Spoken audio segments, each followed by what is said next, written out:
भोजपुरी के सुपरस्टार गायक पवन सिंह के पत्नी का हो रहा है एमएमएस वीडियो वायरल, जिनका नाम है ज्योति सिंह। तो जानते हैं खबर की पूरी जानकारी, लेकिन उससे पहले अगर आप पवन सिंह के सच्चे वाले फैन तो इस वीडियो को लाइक और चैनल को सब्सक्राइब करना ना भूलें। दरअसल दोस्तों, पवन सिंह और ज्योति सिंह के बीच चल रही अनबन को लेकर पवन सिंह के फैंस काफी नाराज है और पवन सिंह से भी कुछ फैंस पर्सनली नाराज हो चुके हैं, क्योंकि ऐसा कोई सुपरस्टार भोजपुरी में कोई नहीं किया है जो पवन सिंह कर रहे हैं। पहली शादी की है उन्हें तलाक दिए, दूसरी शादी की है फांसी लगा ली, तीसरी शादी की है वो तलाक देने के लिए तैयार हो गए हैं। तो इसी को लेकर फैंस बहुत हो रहे हैं ट्रोल। लेकिन फतेह की बात ये नहीं है, बात तो यहाँ तक आ गई है कि अब सुनने में मिल रहा है कि पवन सिंह की पत्नी ज्योति सिंह का सोशल मीडिया पर एक ऐसा वीडियो वायरल है जो एमएमएस टाइप का है और वो काफ़ी वायरल हो चुका है रातों रात।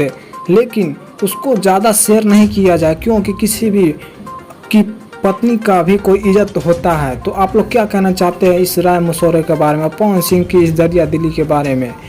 कृपया कमेंट बॉक्स में ज़रूर बताएं।